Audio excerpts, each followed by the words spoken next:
There comes a moment in every person's life when the promises they made in the light are tested in the dark, when the excitement of the beginning has burned off, when the applause has faded, when nobody is looking, when the feelings have cooled, and all that remains is the truth of your word.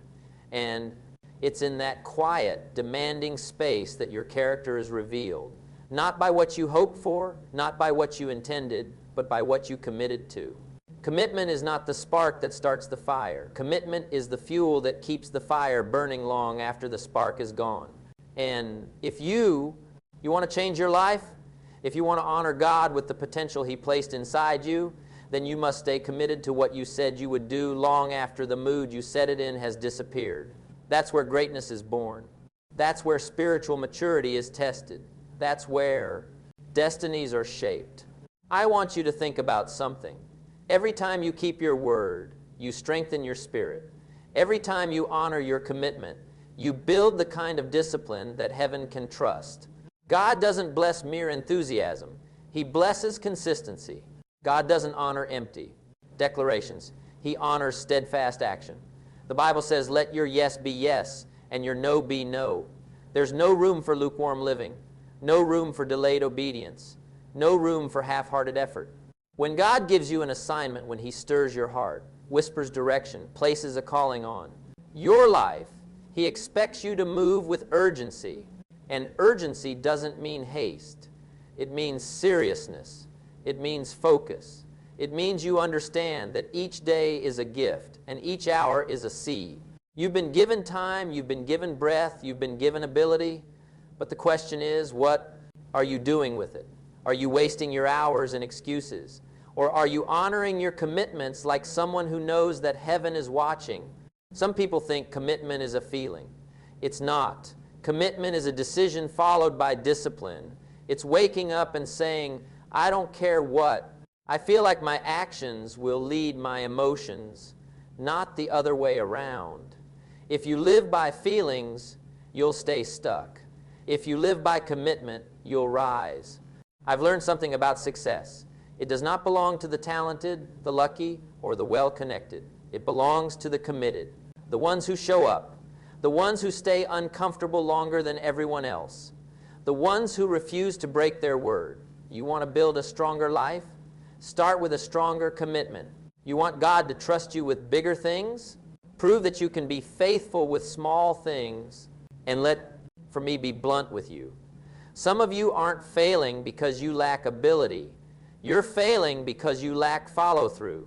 It's not that you can't do it. It's that you won't do it consistently. You start strong, but you stop quickly. You pray big, but you act small.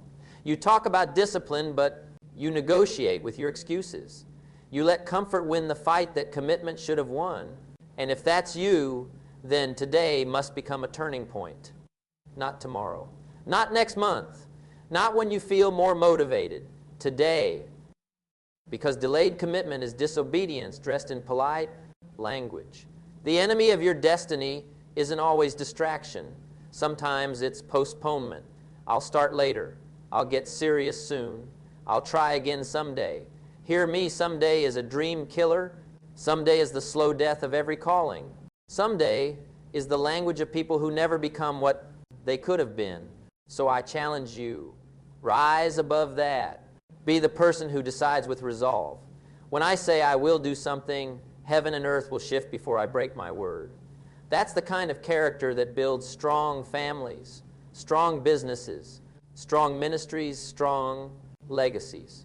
The world doesn't need more talented people. It needs more committed people. It needs believers who follow Christ with both passion and persistence. It needs men and women who say, God can count on me. You know, the beautiful thing about commitment is that it simplifies your life. Once you decide, truly decide, you remove 1,000 options that do nothing but distract you. You don't ask, do I feel like it? You already decided. You don't ask, is this convenient? You already committed. You don't ask, is this easy? You already chose purpose over comfort. Commitment brings clarity. Clarity brings power. But you must act with urgency because God's timing requires your participation. Faith without works is dead. Prayer without effort is empty. Inspiration without action is wasted. You can't pray for harvest and refuse to plant. You can't ask God to open doors you won't walk through. You can't expect miracles while you ignore discipline. Heaven moves when you move. And don't think for a moment that commitment won't cost you something. It will. It demands sacrifice. It demands focus. It demands the courage to keep going when your flesh screams for ease. But the reward is worth every ounce of effort, because on the other side of commitment is growth. On the other side of discipline is transformation. On the other side of obedience is blessing. Let me remind you, God has not given you a spirit of fear. He has given you power, love, and a sound mind. A sound mind means steadiness. It means consistency. It means the ability to follow through, even when your emotions are unsteady. Don't insult the power God put inside you by living like you're fragile. You are stronger than you think. You are more capable than you believe. And the moment you stay committed, truly committed, you will shock yourself at the results God begins to release into your life. So what do you need to recommit to today? What did you promise yourself or God or your family only to abandon it halfway? What calling have you postponed? What discipline have you avoided? What goal have you talked about more than you have worked toward? It's time to return to your commitments with fresh fire. Maybe you said you'd grow spiritually. Then pick up the Bible again with urgency. Maybe you said you'd build a business. Then stop waiting for certainty and start building. Maybe you said you'd get your health back. Then honor the body God gave you and act like your life depends on it, because it does. Maybe you said you'd break a habit, step into leadership, strengthen your character, become a better steward of your time. Then do it. Not tomorrow. Do it now. God honors the person who does what they said they would do. He elevates the person who is faithful in the unseen. He strengthens the one who presses forward when it would have been easier to quit. Discipline is worship. Commitment is obedience. Follow through is spiritual maturity. So, stand tall today. Renew your resolve. Rise with urgency. Make your word steel. Make your action relentless. Make your commitment unshakable.